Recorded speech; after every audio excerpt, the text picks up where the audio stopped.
we are animals. We crave the ability to be we. I know it's called me undies. We undies might have sounded differently, right? Is it a disco now?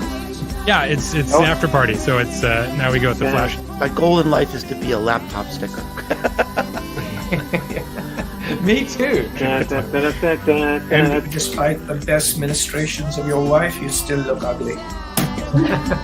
It's a great honor, Mr. Jaffe. It's always nice to be with you. I'm so happy to be with you. I'm honored. Thanks for doing this, too. It's a real service to the community. Thank you for doing this, Joseph, for doing CoronaTV in general. And it's your gift to the universe, and it's appreciated. Very human, and I like that. Look at you! You are insane! How did I do that? You're insane! How could I not show the introduction with David Meerman Scott and Mark Schaefer? And I watch that every time, and I just smile. It makes me. It just fills me with so much joy. I was enjoying it so much that I almost forgot to do the things that I needed to do, but I've since done them. So welcome to a Friday show. Bob watching on YouTube says, I love the Friday show. So do I. They really are a highlight of my week, as is it seeing my mom, who is ever present, always watching the show. And you're in for an absolute treat today, everyone. Why? Because it's National Flake Appreciation Day. And I can tell you that none of my guests today are flakes.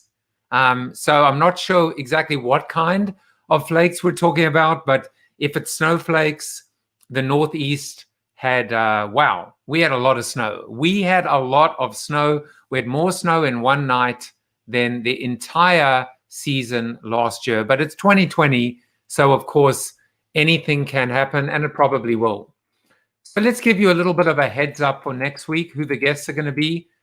Josh Burnoff, one of the co-authors of Groundswell, on Monday. Terry Levine on Tuesday. Jerome DeRoy on Wednesday. He works with Murray Nossel from a company called Narrative. And then on Thursday, Thursday, first of all, is my birthday. I turn the big 50, and to celebrate with me, two up-and-coming marketers, which you've probably never heard of, Seth Golden and Professor Philip Cutler.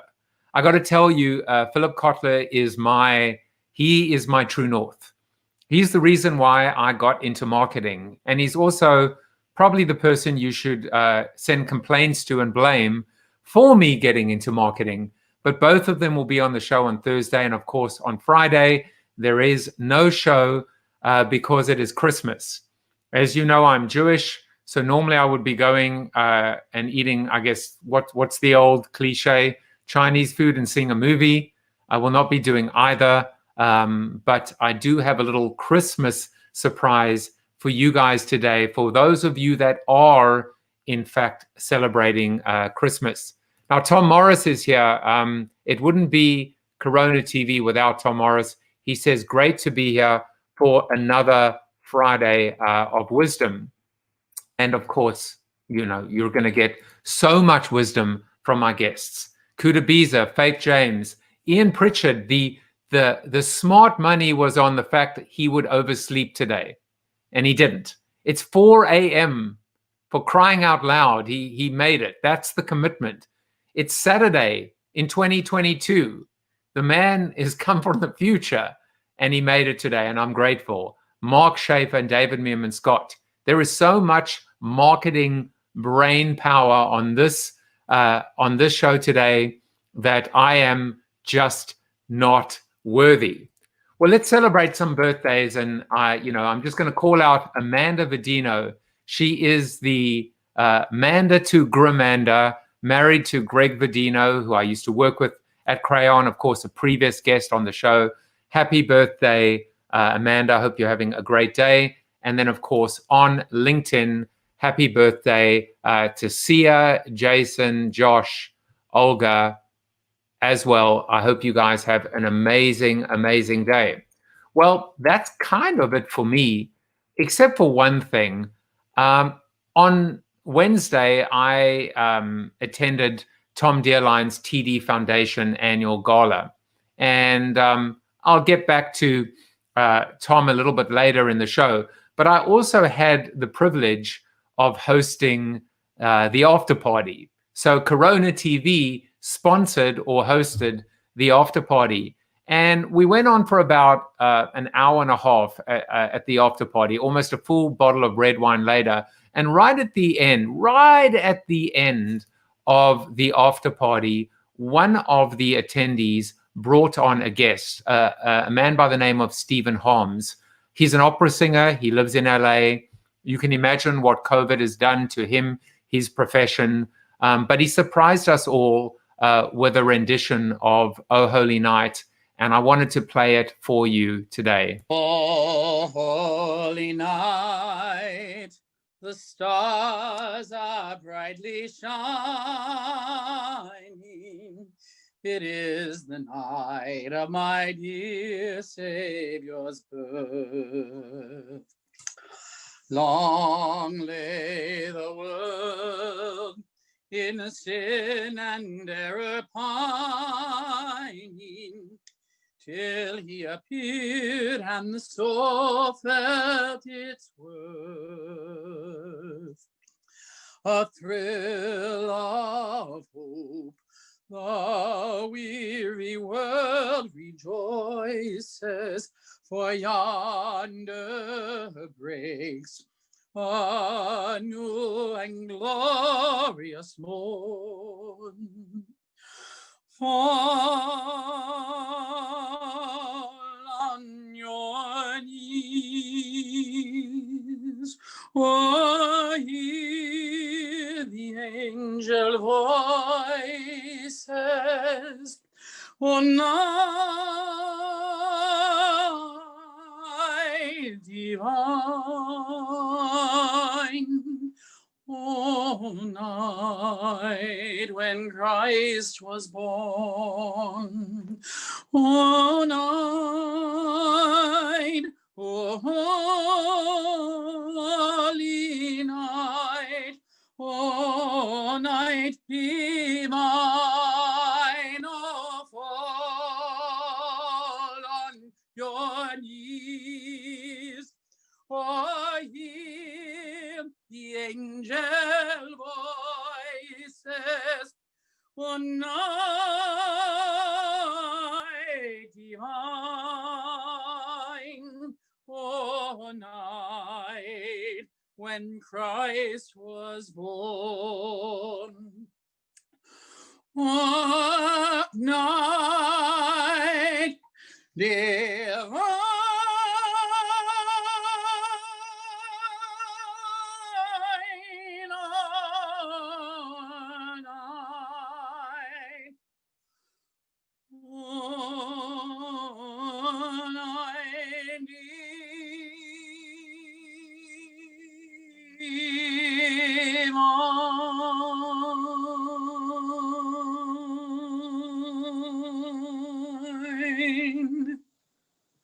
Wow. Nice. Really nice. Thank you, Stephen. Wow. Thank you for that. You are quite welcome. Wow, Stephen, that was amazing. Thank you great so, ending. so much. Thank you. Yeah. You are quite welcome. I'm like tearing up here. That was so moving. Oh, Just what a like, what a night. amazing. So I just wanted to play that for you. Shortly after that, he was evicted for singing as loud as he did. But, you know, it was beautiful. I said, you know, I remember, in fact, what I said shortly afterwards was, hey, listen, I'm Jewish and I'm thinking of converting based on what I just heard. But I wanted to play it for you for three reasons. One is it's the right time to be playing it. Two, because I love seeing what we can do in this virtual streaming world, how we can still connect and contact with each other. Three, if you stick around long enough, four, you'll always be surprised. And sometimes it was the people that stuck around right till the end that actually got that little treat. Tom Morris says, wow, what a voice. Stephen Kuda, who is actually commenting on his own show, very meta, says amazing. Monif commented, and Amanda said, hey, that's me. Thanks, Jaffe. And Dave Delaney said, I'm loving those sunflowers. Well, that is the preamble. It is time to bring on 5 of the very best, starting with Mr. David Meerman Scott. Welcome back to the show, David. Hey, thanks so much. You know, it was when you first kicked off, I saw my daughter. I wasn't expecting to see my daughter in your opening segment, which was so cool. And not opening segment, but your opening credit there. And I wanted to give you an update because it's been about maybe 6 months since you spoke with her. She graduated from medical school and she is now an emergency doctor at Boston Medical Center. Wow. This week, she will get her vaccine because she's actually working in the ICU with COVID patients. So she is literally on the front lines of the front lines. And it was super cool to see her pop up. And I have to say, Seth Golden and Philip Cutler, you are the man on Christmas Eve, on your birthday. I mean, that's crazy. Well, I mean, congratulations for wrangling that.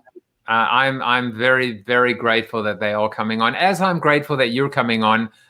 As I'm grateful that Mr. Mark Schaefer is back with us. You're part of the furniture now. I'm always happy. Every time I hear you say, I want to be a laptop sticker. And then, of course, you know, you're like the final words that people hear when the show starts. So, you know, I have no more surprises for you. Other than bringing on Kuda Biza, who is back with us as well. No Spurs mentions, no Chelsea mentions, no United mentions. Just unmute yourself and say hello, or I'll mute you. How about that? Yeah, well, thank you so much, Joe, for bringing me back. There'll be no soccer mentions this episode, and it's amazing to be on the community show with David, Mark, and all the other guests that are going to be joining. And Faith James is back. Everybody loves Faith. No one more than me and Bruce Turkel, and everyone else. Welcome back, Faith. Thank you, Joseph. It's such a pleasure to be here. Hello, gentlemen, and I can't wait to get into today's show. We love the community show, by the way, Joseph. And finally, I think he's fallen back asleep. No, he's awake. Eaon Pritchard, all the way from Australia. Tell us, you're in the future. It's Saturday. Yes. How does this end? Does it end well for us? Well, yeah, we're all still here, so it's okay. Yeah, we all get right. there. Well, I'm trying to do unsuccessfully. I've got one of these smart light bulbs, you know, that you can control from your phone to try and simulate daylight because it's pitch black outside. But yeah, how's that working out for you? Yeah, the time it took to set it up. You know, I wonder, was it worth it? But just remember, smart light bulb is a transferred epithet because all of you today are smart light bulbs. But, you know, in keeping with this idea of the future and simulation and foreign objects, I'm going to kick it all off with a little bit of an icebreaker question. And we're going to go in order. So we're going to go David, Mark, Kuda, Faith, and Eaon. Here's your question. I call it the alien elevator pitch. You have 30 seconds to describe and summarize 2020 to newly arrived aliens. Go. Donald Trump was president, and then all of a sudden we had a pandemic, and it was crazy because what that meant is that we couldn't see one another in person anymore. And then we all had to figure out how the hell we were going to connect on a human level virtually. And this crazy guy named Joseph figured out some CoronaTV stuff to bring us all together. And here we are. Welcome. We've been expecting you. It's 2020. It's your turn. Kuda. Don't even bother. Go back. They're getting shorter and shorter, by the way. Am I next? Yeah, Faith's just going to give the alien the finger. I don't know. No. So it was the year that we all sort of flipped inside and out, where true character, true essence of who we were as people really was made manifest. It tested every single thing about who we are. And so if you are ready to be tested, if you really want to know what you are made of outside of alien juice, come on in. I was going to say it's funny that that's the question, because there's on Australian TV there's a very, very famous sort of duo who did a movie reviews TV show for like 25 years or 30 years, and anyway they retired a little while ago, but they brought them back out this week to do the review of 2020 if it was a film. You know? And so I think in terms of Rotten Tomatoes or something, you know, they gave it about 14% because it was just too far-fetched, and the plot went all over the place. You know, it didn't seem to be a coherent thread, so no one would ever watch it. You know? I think that might be our icebreaker question for next week, which basically would be, what movie would it be? But I think it's pretty obvious. It would be Sharknado. So just calling it. Actually, there isn't a show next week because obviously next Friday is Christmas, but we will return on January 8th with Tom Morris, Diane Hessen, Rode Bargava, Angus Nelson, and Mark Masters. And actually, Angus Nelson is here as well. So let's get into the show today. Mr. David Meerman Scott, your 5 minutes, or your 5 going on 10 minutes, the way that our shows are, because there's so much to talk about, starts now. You know, I believe that Facebook is evil. I believe that the Facebook algorithm is one of the most destructive things for humanity that was ever built. The Facebook algorithm takes people and puts them into groups that are polarizing. It puts it into people into positions where all they see are the things that they've already clicked. It puts them into a position where they begin to believe conspiracy theories. And then when everybody else that they're connected with believes the same thing, they believe that to be true. I think this is the most destructive thing that has happened to humanity since the beginning of time. And it not only is annoying and awful to me personally, I think every single one of us who are on Facebook, 2 billion of us, and all 6 billion people on the planet are negatively affected by Facebook's evil algorithm. And you did it in a minute. And by the way, I don't know whether Facebook is to blame or, in fact, it was Al Gore, because apparently, you know, so I saw this the other day that, you know, it was right in front of our faces the whole time, the Al Gore rhythm that was powering this. But I don't think so. Who wants to go first? I mean, listen, David, here's what I will say. I am teaching a social media course at West Virginia University, and I was going over the course this morning, actually. I was probably up the same time as Eaon. I couldn't sleep.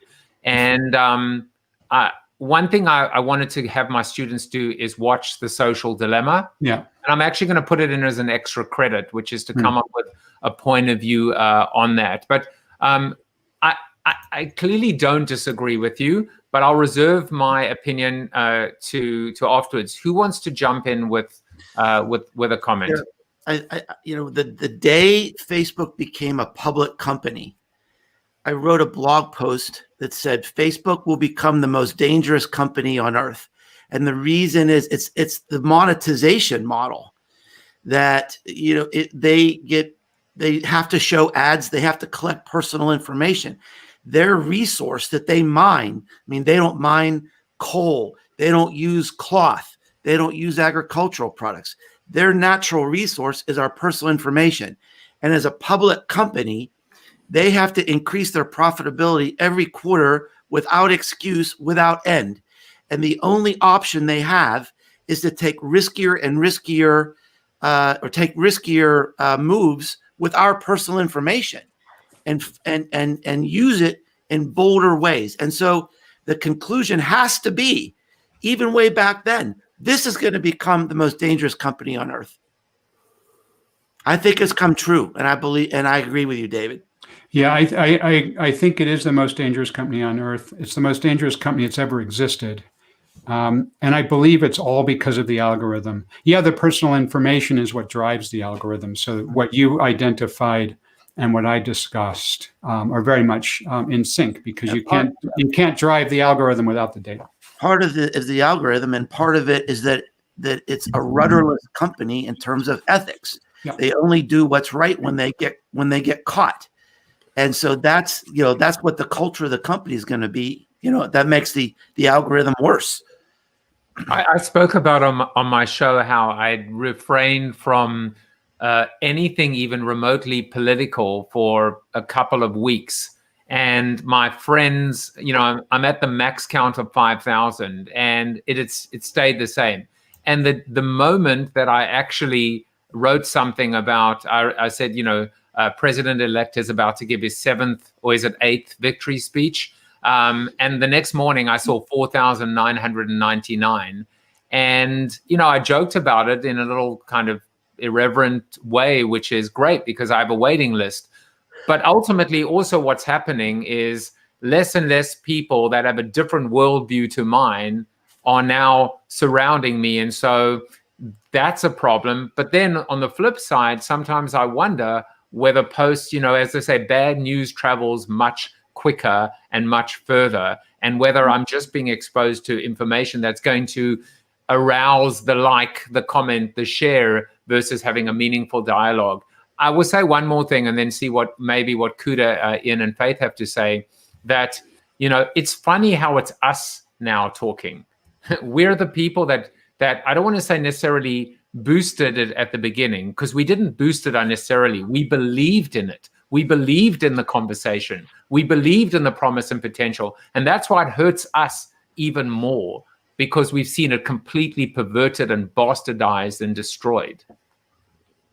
So I want to jump in with maybe a little bit of a contrarian point of view, or maybe it's additive, but I also want to expand the idea of personal responsibility and human character. So the fact that there might be companies that are, tethered together by nefarious intent because of profit and money it's not a new concept. And so I think when we look at what Facebook is doing, right, they just represent a portion of the population in terms of businesses who are, all about, the stockholders and the like. But where do we, as the people, the humans, the consumers of the content, and oh, by the way, 99% of the creators of the content, at what point in time do we step up and say, I will not be subject to your fallacies and your information? Because I reject wholeheartedly the notion that I am a normal, sane person, and because I've seen information on QAnon, I've now become part of that group that's going to be looking for pedophiles in a pizza store. There is already something inherent that's broken, that's on tilt inside of me, and maybe Facebook is a thing that predicates that. But I want to expand the conversation to it starts with the person, with the people. We have, thank God, we're in a free country. We have free choice. God himself, the creator of the universe, has given us free will. So we can decide to continue all of the negative things that we say about Facebook. But I can tell you, like, look at this right now. And I know, not that I pretend to be the orator when it comes to the law of polarity, right? But, black doesn't exist without white, and evil can't exist without good. And so if we're saying that this is the most dangerous company on the earth, and on the flip side of that, it must also be the best company on the earth, in the sense of now we're connected. Look, it's 4 a.m. in the morning, and Eaon, were you in Australia? I've never met him. I get to connect. I get to see him. So there's good and there's it. We can't put the judgment. It just is. Facebook just is. COVID just is. It's how do we as humans and humanity decide to move through it, and what decisions and what meaning do we ascribe to that? So I just wanted to add that to the conversation. Bob Heyman said, a lie can travel halfway around the world while the truth is putting on its shoes, attributed probably erroneously to Mark Twain. But I will say, Bob, who was there at the beginning, spoke a little bit more darker and a little bit more kind of pessimistically about what has happened. But then there've also been counterpoints.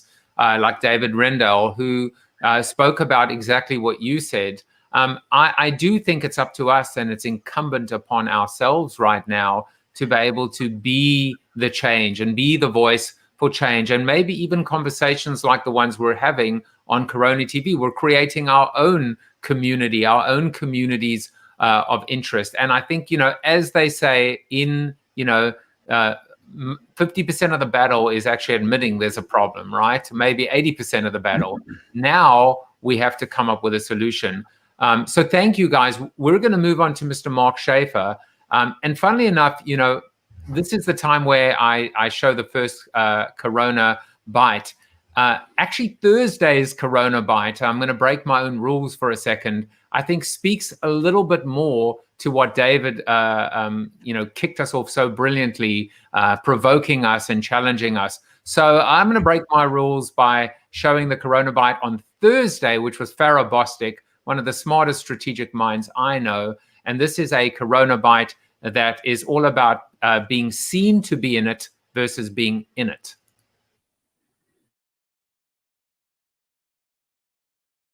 I've been in meetings over the course of this year where someone dials in to the Zoom call, turns their, with their camera off, they're on mute, they're not participating. And that the reason that they've dialed into it is that they need to be seen to be in it, as opposed to actually being in it. It is exactly the kind of thing I used to experience with clients in the back room at focus group facilities, where they're there all day, they eat the M&Ms, they order the lunches, they do all of that stuff, but they're in front of their laptops, on their smartphones, checking email, doing other things, getting ready for the meetings tomorrow, occasionally popping out to get on to answer a call. When they're there listening in the back room, they're not fully present. What they've done is picked a kind of thing they're listening for. And when that happens, they, pop up like a meerkat and go, oh yeah, well, there's validation of the thing I wanted to hear. So I thought that was very much this whole idea of trying to reinforce our worldview. I will say before I hand over to Mark that I forgot to put this up. Mr. David Meerman Scott, Wall Street Journal best-selling author of Fanocracy, Turning Fans into Customers and Customers into Fans, and 11 other books. And the man is a living legend, as is the guy who's going next, Mr. Mark Schaefer, Chief Operating Officer of B Squared Media. Mark, take it away. Well, thank you. I'm scrapping what I was going to do. And what I was going to do was talk about the unintended consequences of 2020 and how that's blending in the next year. But when I heard about who your guest is on Thursday, I decided instead I'm doing a tribute to Philip Cutler, because this is the book that never left my desk. This is the book I had in my junior year at West Virginia University, Joseph. And I opened up the pages, and Dr. Cutler tells us marketing is a blend of sociology, psychology, and anthropology. And this is something I think we forget today. We think about the tech, how do we automate and all the algorithms. But at its heart, marketing is about, it's all things human, psychology, sociology, and anthropology. And so this was decades ago. And I want to read from you my favorite quote from my last book, Marketing Rebellion, from Dr. Philip Cutler, to show you how he continues to inspire me today. I'm in marketing today because of Dr. Philip Cutler and this book. So this was an interview that Dr. Cutler did. He was 87 years old at the time, and this is what he said. What consumers are missing in our high-tech world is high touch. They're missing the satisfaction of real relationships and knowing that other people care. There's a hunger in our world for real intimacy and experience. Brands need to be more human and authentic. They should stop trying to be perfect. Human-centric brands should treat customers as friends, becoming an integral part of their lifestyle. Brands should be more like humans, approachable, likable, even vulnerable. And this is a quote I use over and over again in my classes. And it's amazing to me how here's Dr. Cutler reaching out through the decades and still telling us what is real, what is true and what marketing is all about. And as you will see on Thursday, he is I will be there. He is still learning. He is still learning, and he is as provocative as we are, if not even more provocative. He is one of the men, one of the people leading the charge for this whole evolution of capitalism and conscious capitalism, and it's coming from him. So kudos to you, not kudos to you. That would be Kuda who's up next. But kudos to you for pivoting. You were going to speak about unintended consequences, and you completely changed course. So well done. So Eaon or Kuda, you haven't spoken yet. Who's inspired you basically from a marketing standpoint, or have you been touched by Philip Cutler and inspired in your careers? I'll go first on that one, but not on Philip Cutler, but I'll tell you my Seth Golden story, who's the other part of the equation. But his book that he wrote a few years ago, We're All Weird, he did a limited edition sort of double vinyl LP talking book thing, which he actually sent me one, which I've still got, and it's in this mottled vinyl. So yeah, sorry, Mark, nothing to do with what you said there, but that was as soon as you started talking, that jumped into my head because it was connected to the conversation. But there you go. Kuda, maybe you've got something more coherent. Yeah, like obviously most of you, Philip Cutler did inspire me. Obviously, when I was doing my master's degree, we were learning a lot from his concepts. But for me, like, I actually like to take some of the grassroots marketing tips, right? So for instance, I think about when I was in Zimbabwe and seeing how a regular, trader would be selling out at a market, would upsell you while you were there, right? They were marketing. Although it wasn't maybe formally documented or whatever. But for me, those were like some interesting tips on how people would sell their products. Or you could even look into, and this is obviously not the healthiest example, but McDonald's, right? When they upsell you, would you like fries with that, right? It's an amazing, principle that any marketer should take in their business, right? So regardless of what business you have, always think about upselling and adding value as you have that customer voting with their wallet in that specific moment. That's that moment where you actually want to offer something. So as I think about it myself, those are some of the key principles that I just observe and take and apply into the marketing world. But I'm pretty sure Philip Cutler has found a way to articulate it in a very more formulaic perspective in some of his books. But those are the marketing inspirations that I take and apply as a direct marketer myself. Well, I want to say as well that and I'm not, I don't need to blow smoke or kiss anyone's butt, but the people that are on with me right now are rewriting the rules of marketing. And, Mark, you said something right at the beginning, which is he's the reason why you got into marketing. He's the reason why I got into marketing. We are the reason why people are getting into marketing today. We are also, and that's not grandiose. We're not, I'm not talking with a self-inflated sense of grandeur. I'm saying all of us, we have the ability to shape, influence, and it goes back to even what David was saying at the beginning, which is be part of the solution, be part of the evolution of marketing. And that's the beautiful message here, is that it is alive, it is dynamic, it is changing, it is current, it is fresh, and we are not just spectators, we are absolutely part of it. And that just makes me feel great. The nicest, I'll never forget, this was one of the greatest moments of my career.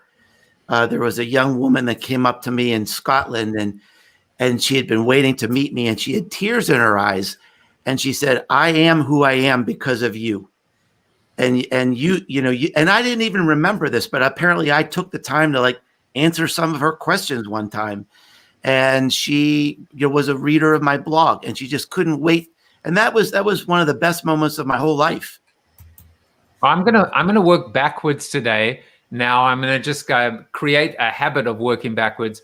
Wednesdays, CoronaByte was Tom Deierlein, and for those of you that were following, Tom went to Baghdad. He was critically wounded.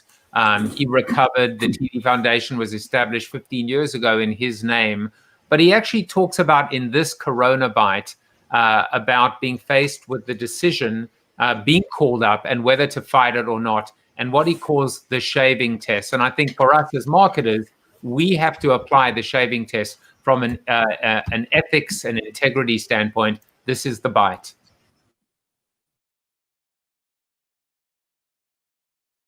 Deierlein. They're like, yes. I go, Delta, Echo, India, Echo, Romeo, Lima, Echo, India, November.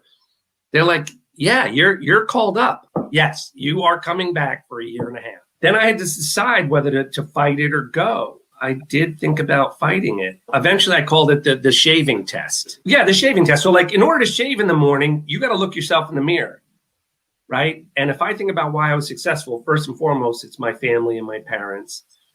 Second, West Point. Third, Ranger School. I always, if anyone meets me at a bar outside, walking their dog, you talk to me for more than 2 minutes, I'm going to let it slip that I'm an airborne ranger, so you can't be proud of those things. What are you going to tell your grandchildren, right? Like, what are you going to say, that when your country called you, you called a lawyer? And so I just decided to go. Mr. Kuda Biza, you are up, my friend. Take it away. Yes. So one of the things that I was thinking about is, you should never live in the past, right? You should always visit it. You should always be focused on the present and the future. So as I was visiting the past, I started thinking about what happened in the 1700s, right? So when we had the first industrial revolution, right? You had the steam engine and, machines, right? Changing economies as we know it, from going from an agrarian economy to more of kind of like production, right? And then in the 1800s, the second industrial revolution with mass production really being driven by, oil and electricity. And then we had the third industrial revolution, which was really around automated production. So you now have electronics, computers, and things like that. And this was like maybe in the 1950s. And then today we are in what they call the fourth industrial revolution, which is really new technologies, right? So you think about the Internet of Things, AI, you think about big data, the cloud. And the question that I have is for the company of the future, right? What does it take for the company of the future to win? One of the answers that I have, which I'm pretty sure a lot of people won't be surprised, is that you have to be purpose-driven, right? So with Nonbelievable, what we're doing with the cookie company, having a purpose really drive the strategy and how we're moving forward is going to be central, right? It's the core strategy that we have, in addition to leveraging, the new technologies and all these things out there. So I'm just curious to hear from the other folks today, what do you believe will be the key tenets for the company of the future to win tomorrow? I'm not even going to open my mouth, because when I've got marketers on the call, I just said on the call, I almost broke my own rule. But I'm sure, Mark, I got so excited about what David and Mark are going to say. And Eaon, we're waiting for you too. Go for it. Take us away. I jump in. So it's interesting how you can take what I said and what Mark said and bring it into what Kuda just asked, because yes, we can all communicate electronically. Yes, of course. But thinking about what Phil Cutler said about what marketing is, I believe that success in 2021 and beyond is about building an even stronger human connection with our existing and potential customers than we have today. Because I believe over the last couple of years, with all of these wonderful technologies that we all talk about and advise people to use, social media and online marketing and so on, that many times we do miss that human connection. And yes, you can have a human connection electronically as well. I believe we're doing that right now, and Joseph's your program does that. But the more human a company can be, the better. Yeah, that's the subtitle of my Marketing Rebellion book is The Most Human Company Wins. Mm-hmm. And I believe that with all of my heart. And the problem is that smaller businesses are going to be better positioned to do this because the big mega brands are too wedded to this advertising model. They just can't wean themselves. And I was working with a brand manager at a big pharma company, and she said, "I'm ready just to quit because we have to use this big global advertising agency, and every time I want to do something around content or something that's human related, it comes back an ad. It's the only thing they know to do." And so we've got this scaffolding holding this dysfunctional infrastructure in place in a lot of places. It's the small companies. I think it's the young people today who are teaching us how to market in a new way, because they're looking at this tradition and they're saying, why would we do that to each other? Stop annoying me. Stop interrupting me. We need to connect in a way where the customers are in charge. I mean, I'll jump in there. I mean, just to offer a counterpoint to Mark there before building on what Kuda said, I think, it has been, and I was one of those people, right? It was very fashionable for a long time to bash big brand advertising. But I sort of, came around to the fact that, for all of the reasons that you just said, we are social creatures. We're very, very interested. The thing we're most interested in as humans is what other people are up to. And so, knowing it's that kind of, what do you call it, cultural imprinting of big brand advertising. There's a comfort in knowing that the billboard, for Toyota that you see is the same one that everyone else driving down the highway that day is going to see. So it's not, it doesn't need to know anything about me personally. It doesn't need to, actually, David, coming back to your point about the evilness of Facebook, it's the big brand advertising is the complete antithesis of that, because it doesn't need to know anything about me. Now, Mark, that's not to say that brands creating valuable content, interesting content, that's not necessarily broadcast. That's a good thing as well. But I think the two things work together. So I'm definitely have come around from my position a few years ago. You're bringing up an interesting, almost ironic point, right? Which is the lack of personalization and customization might actually be a welcome relief, which is the all things to all people, and the almost the genericness of it. So, but as always, pendulums swing backwards and forwards. I also think it's interesting how this common thread today of humanity, Kuda, going back to what you said, I even wrote about in Built to Suck, I wrote about the fifth industrial revolution, which I call the entrepreneurial revolution. But it's a multi-layered approach, because there's an entrepreneurial element. There is clearly a customer obsession or service or experience element. There is something that is bigger than just purpose too, which is what I call corporate citizenship, which is actually the ability, this gets into the evolution of capitalism. So I don't know if it's a silver bullet per se, as in the next thing is this, but it's going to be multi-ingredient based, if you will. I want to just a quick comment to build on what Eaon said, that the irony is that in some ways, personalization has become impersonal, because as soon as we see something that says, "Hello, Mark Schaefer," you're going to just tune it out. Yeah, it's a good point. We can't confuse personalization with personal. Just coming back to Kudo's point from the beginning, so he talked about the Industrial Revolution, and I think, I'm looking to the future, and this is something I'm very interested in just now, because if you look at, you know, just the environment that we live in and work in, cities, you know, and office blocks and everything, that is a byproduct of an industrial way of working, right? But culturally, you know, the sort of, I guess the catchphrase is biological evolution is slow, cultural evolution is very fast, you know, and it creates a mismatch at times. And I think that's going to be the interesting thing, I think, post-COVID, to see how this unfolds over the next 10 years in terms of working in cities. You know, is that even necessary? Certainly in Australia here in the news, there's been you know, talk of a trend of people moving out towards the outer suburbs.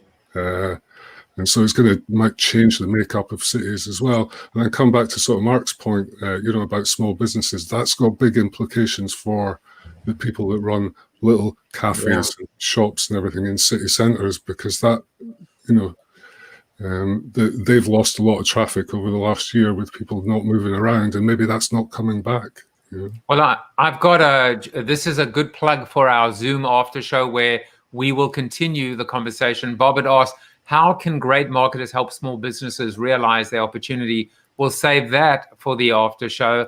Leslie, who is also a regular on our after show, said, quotable, don't confuse personalization with personal. But it's actually David Meerman Scott who, in the after show, did this unbelievable demonstration to show us that we're actually 4 feet apart right now, and everyone watching is 4 feet apart. We can almost hug you. That's maybe why a bear hug. Maybe that's why you became known as the bear, Mark, a little insider joke. But as we live and try and figure out how to be personal in a virtual environment, this was the CoronaByte on Tuesday from Kerry O'Shea Gorgone, who's one of the co-hosts of the Backpack Show with Chris Brogan.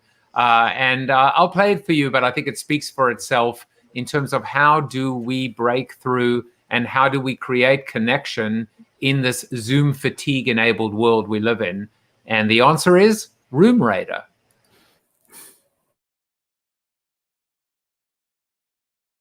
Tell us about Room Raider, and then of course, you know, I don't need to have this in the background. All I have to do is show your room. My friends encouraged me to like tag Room Raider, and I was afraid to. I was like, no, they're going to say something horrible. So I just put it out there on Twitter, and then I like ran away, and they gave me 10 out of 10. We're living in a time now of so much Zoom fatigue, but people are really struggling to break out or break through your incredibly curated background. It's a conversation starter. And I think we have to really work hard to be part of someone's conversation today. Virtual backgrounds are so March 2020, but Room Raider backgrounds that are real, authentic, curated, filled with Easter eggs, that is definitely where the puck is right now. Well, listen, my sunflowers is overrated in the background, but someone who is not overrated is Faith James, and she's been a little quieter than normal, which generally means she's about to explode. So buckle up. Faith, take it away. Thank you. So I want to talk about it. I want to posit the idea of what if every day was Christmas? What if every day was Christmas, in the sense that we didn't relegate this one day, this one season, this 1 week to all of the trauma, the drama, the stress, the neuroses that falls with, oh, I've got to get this person and these people, the gifts, the cards, the this. It's actually creating the counter, right, to what the whole season is supposed to be, just, you know, relaxing and reflecting. And I love the line from Henry's rendition of the Holy Night, a weary world rejoices, right? That this is the time that we come together and reflect and sort of look at the year and break bread and sort of think about next year.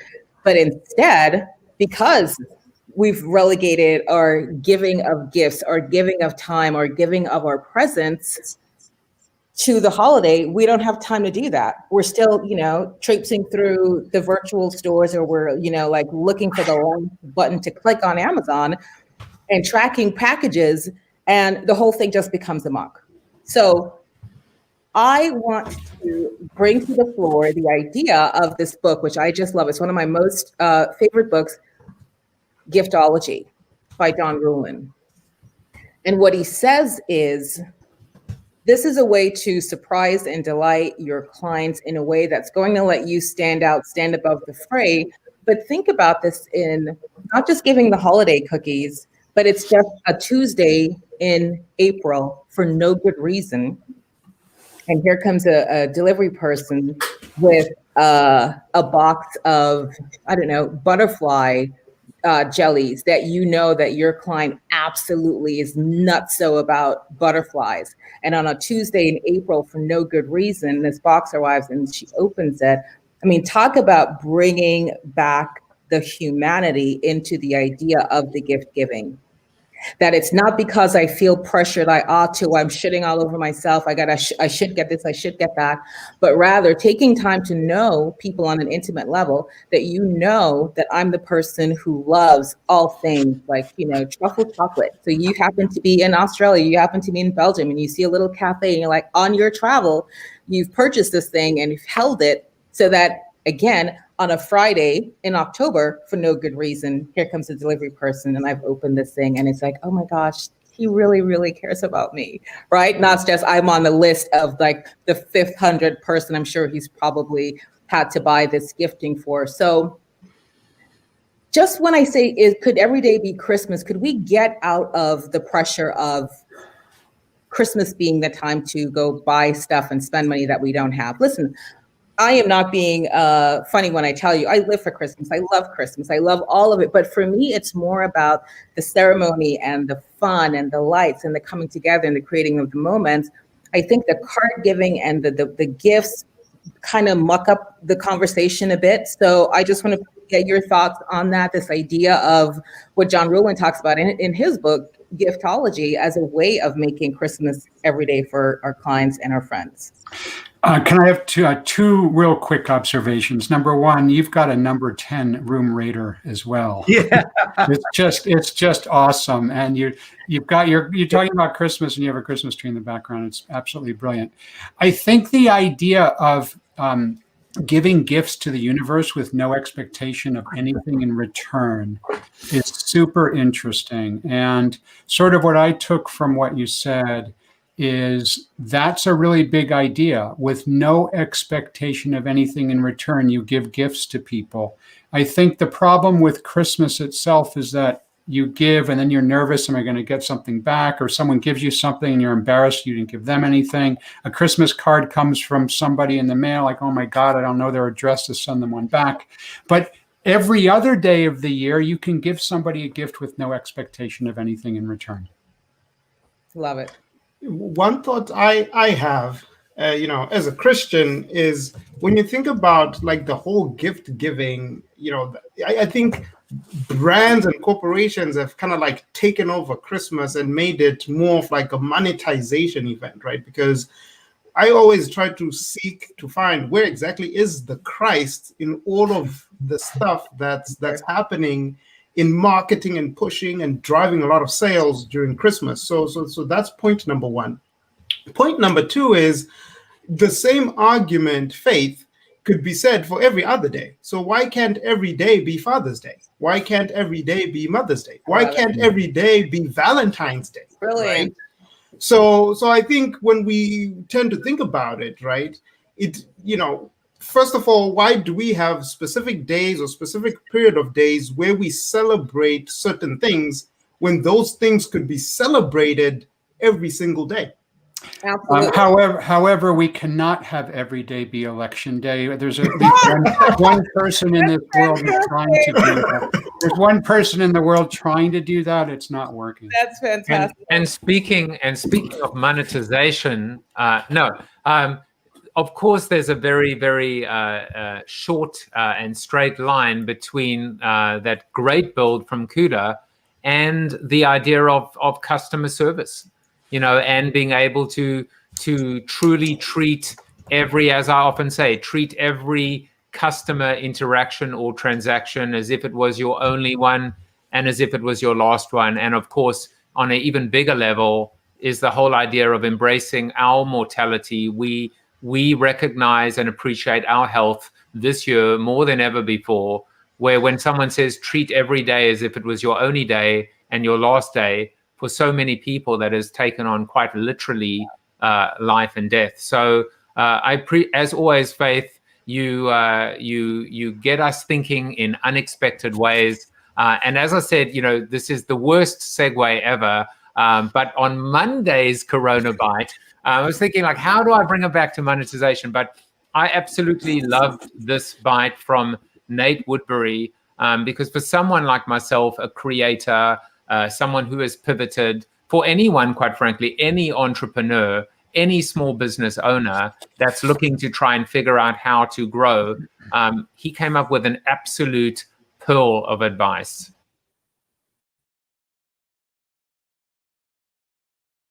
I asked just because in the sense that like Joseph's show is long form content, right? And Joe Rogan, historically, it started out as a podcast and then he put it on video. So it wasn't like just podcasting. It was for people who wanted to watch the celebrities or the interviews he was having. It was also a video, and that was his strategy on YouTube. I just didn't know if you knew anything as far as how that equated to any of his success. Yeah, nothing specific. The only thing that I'll add is I love finding examples of success that match what I want to do. So if you look at Joe Rogan, you're like, you know what, that's exactly the type of business that I want to create, then it's important to look back and say, okay, what did he start with? How did he do it? What was the production quality that was important for him? When did he go to YouTube? How did he do it?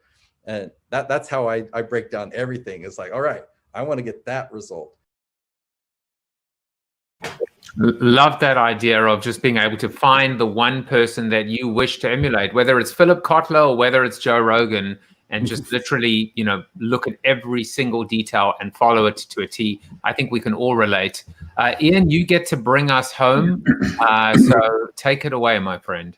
Okay, sure. Before I do my little 1 minute thing, just I had a little comment on the previous on Faith's segment, but to drag it back to sort of grubby commercial considerations. But I did a project a couple of years ago where we looked at the pricing of Christmas gifts and worked out a sort of a table of how people would allocate their expenditure, right? So you tend to spend the most on romantic partners, right?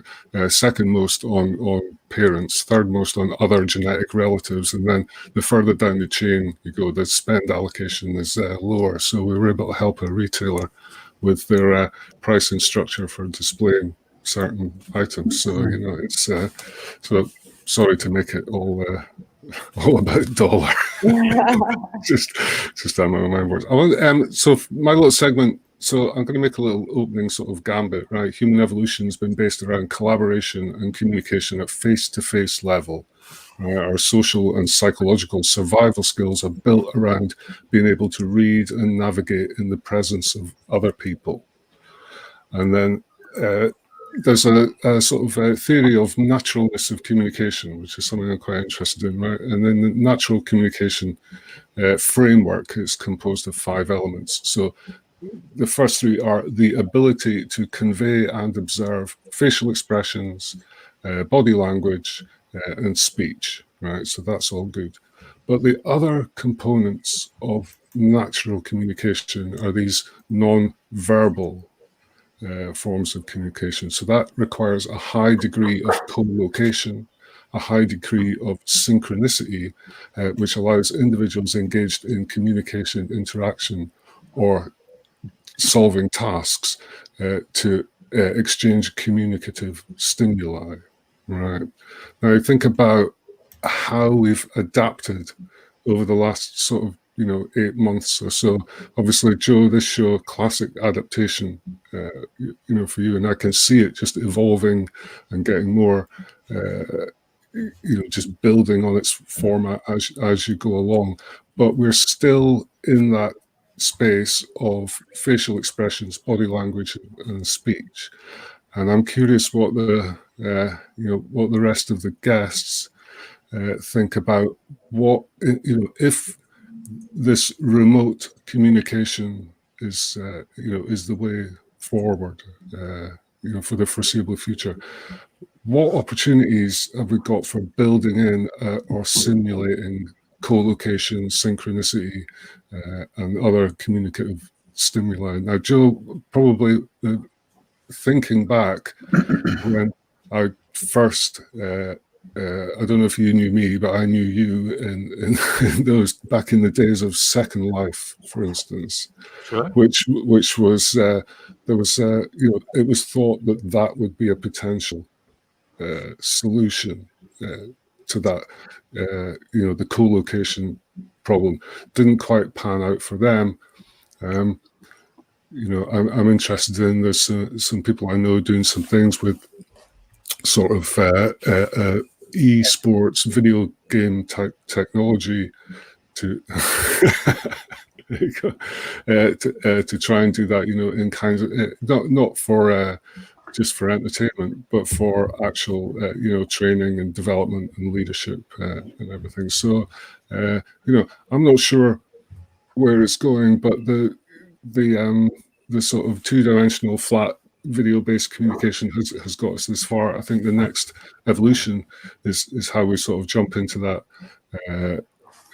sort of more three-dimensional space. So, can I make a really weird connection here? Really weird. So as I was thinking about this, and Eaon, it's a wonderful point, and I've been thinking a lot about this evolutionary process myself.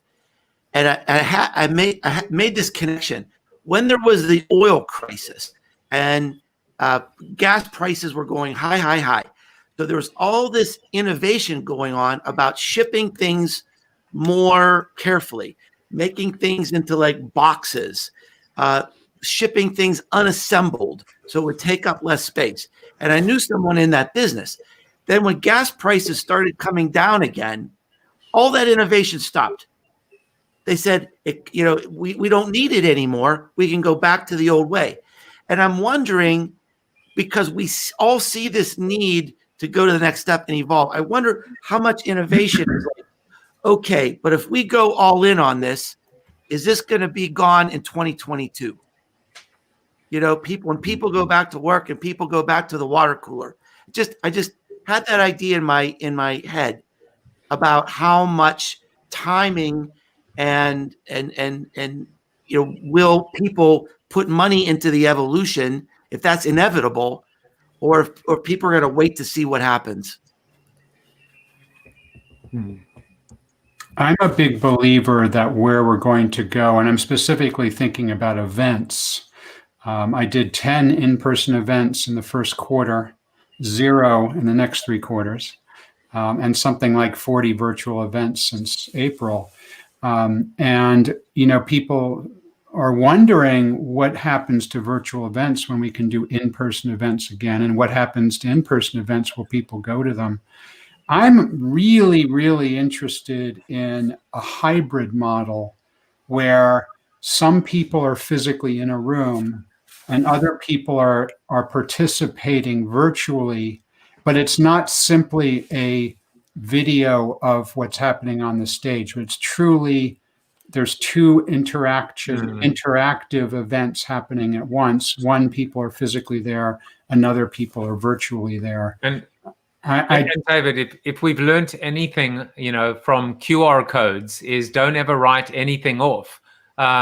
And actually, someone actually brought this to my attention, told me to check out Mozilla Hubs, and this was from an education standpoint, saying watch the space, and Hubs is actually doing some really cool things from a connection point spatially, etc. So good stuff to think about.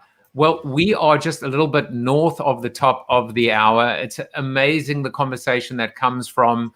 It really shows, it doesn't matter whether they're 9 people or 5 people, as long as the right people are together, the conversation is diverse. It ping pongs, it changes, it pivots, as Mark showed us as well. We are almost at the end. I have to ask you, because I'm contractually obligated to ask you this question. By the way, I was thinking, I haven't done any virtual events. And then I was like, wait a second. No, I think I've done about 170 virtual events and going strong. But my question to all of you today is this one. The Corona question is, how have you guys kept physically and or mentally fit during 2020? And it's okay to say, no, I haven't. So for me, my go-to for physical fitness has always been tennis. And, you know, I'm grateful that where we live in our community, there are 2 hard true tennis courts and there's hardly anybody ever there. So we do that. The other thing that I had started that was new was a virtual yoga session with Brenda Swanson of Body by Brenda. And that's been really helpful just in terms of having a rigorous kind of schedule. So we do 3 days per week, every single day, and it's via Zoom and it's fun. And you meet a bunch of fun people from California to Colorado. And then, you know, from a mental standpoint, I mean, I've just really taken a decided effort to be steeped even more so in gratitude, right? Because gratitude just becomes the antithesis for all of our ails, and being more focused on doing meditation and calming exercises, learning all about what I can do to continue to be healthy and whole in my soul and not let, you know, what my natural eyes see around me be the determining factor of what is in my heart. So that's what I've been up to. Well, thank you, Faith. And Faith will join us in the Zoom after show. Faith, as always, is just wonderful. Every moment is wonderful with you. We'll see you soon. Kuda, you want to take us, you want to continue? Yeah, so I turned my garage into a gym. So I've been using that space to kind of like keep me physically fit. I, you know, work out around 4:30 in the morning. So when the gyms closed because of Corona, I had to find a solution because I really wanted to stick to my routine. So I quickly just turned my garage into a gym. So that's the physical side of it. When things started to open up, I started doing Oseo Strong. And this is like, you know, a biohack, right? It really helps with your bone density. I found out about it when I was at a Tony Robbins event, because obviously with Nonbelievable, we get to go to a lot of Tony's events because we're business partners with Tony. So I learned about Oseo Strong, and I've been using it. And oh my goodness, like I've been measuring like my strength and all these different things. And when I started doing that, I've seen so much like increase in my strength and in like everything by just using this biohack. So I would highly encourage you guys to look into it. And when it comes to mentally, you know, reading has been great. So I definitely read. But then when I talk to Joe, all the work that I would have done for my mental fitness goes away. So, you know, it's really been the working out in my garage, Oseo Strong, and reading.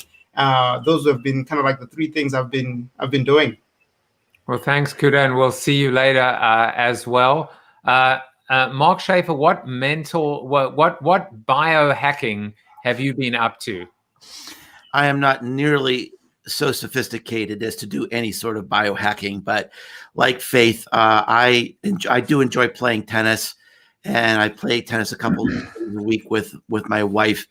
In terms of, and I live in a beautiful part of the world. I live in the foothills of the Great Smoky Mountain National Park, so we can, you know, go out and hike even when there's a pandemic. But one key for my mental health is the thing that I've missed is really serendipity. And so I'm mindfully really introducing randomness into my life. And there's this app that I've tried called Lunch Club, where you're matched up with like people you've never known before.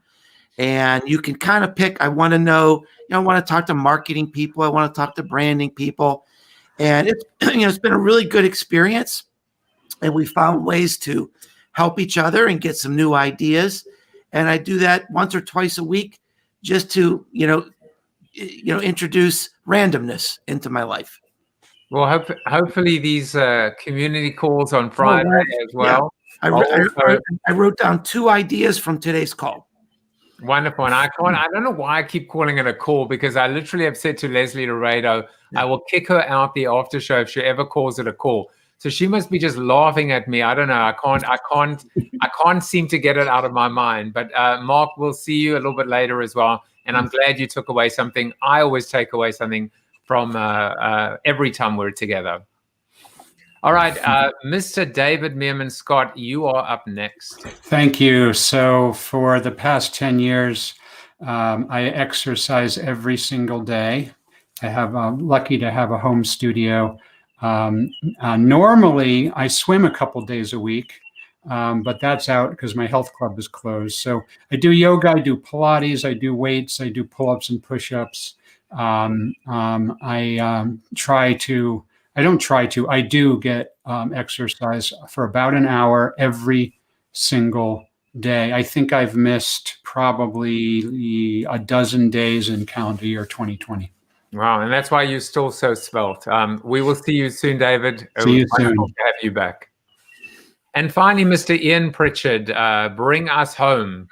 Yeah, well, I guess everyone's... Let me answer for you. Your hack is sleep, or lack of sleep. Yeah. Well, I kind of do it in chunks throughout the day. No, it's funny. Obviously, people will be waiting to hear about my fitness regime. Obviously, looking at this.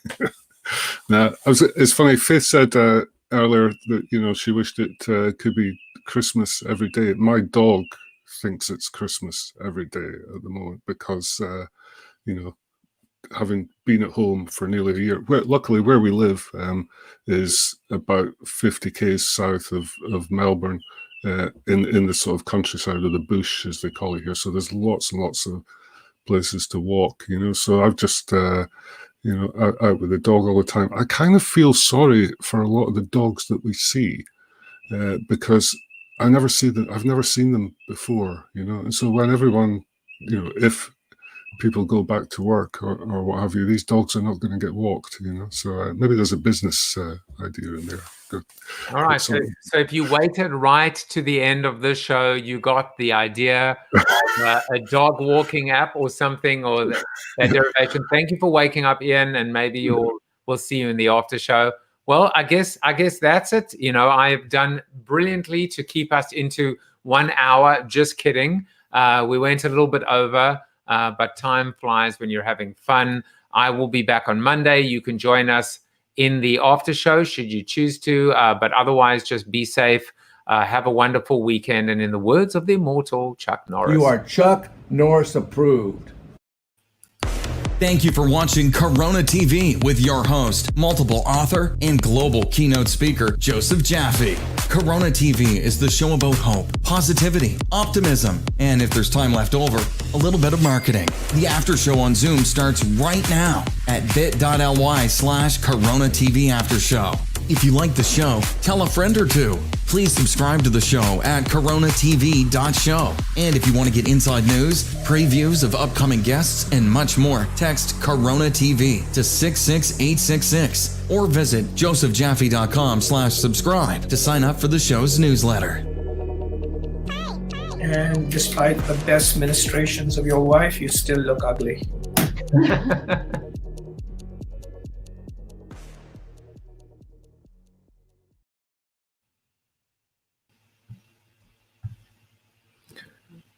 Alrighty, guys.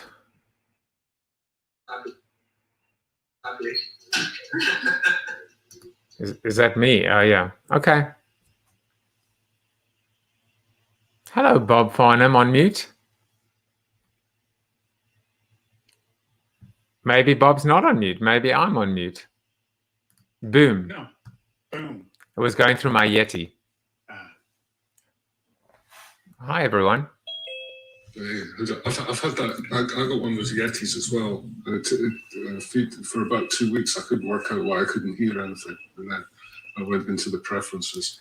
Yeah, because it's sending it to the Yeti, and then at the bottom of the Yeti, you've got the ability to have some kind of like earpiece or feedback. So that you can hear yourself. Yeah. If you choose That's to. That's the only reason I wear these headphones, is so I can hear myself and make sure that the audio is set to the right, gain and all that stuff. But So there was a lot of interesting stuff. Bob, you asked a question. You want to still ask that question? that'd be great. Then ask it. I forgot what it was. I'm kidding. Yeah.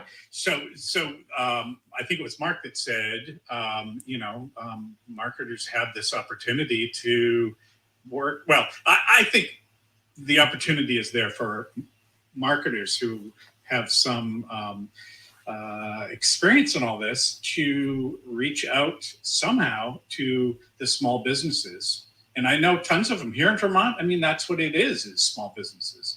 And the struggle is they just don't see the opportunity. And so I just feel a responsibility to figure out how to communicate with them in a way where they can get it, where they have the epiphany and go, this is what I need to do. It's always a red flag for me whenever I hear the word convince. It's just like, okay, I'm not sure I want to be part of that. One thing that I've done, Bob, and maybe this is something you can do as well for people who are interested. I've got this thing on my site where anybody can sign up for an hour of my time for $200. I haven't changed the price in 10 years because I'm not trying to make money. It's just like $200. You should be able to afford $200. And this is for people who want to pick my brain, right? I'll say, sure, go to this site. And if they're really serious about it and they really value my time, and I've been able to help so many businesses all around the world. I mean, because you can get a lot done in an hour. And it's become a real fun intellectual challenge for me. But I also feel in a way it's giving back because, it's just, I normally don't work with small businesses. But this is a chance for anybody to just kind of, pick my brain and get some direction. And it's worked out really well. Do you have a system where what you do in that hour, or do you a little bit go with the flow? A little bit, and the reason why it's hard to systematize it is because it's so diverse. Right. But what I usually start off by saying is, if you and I had a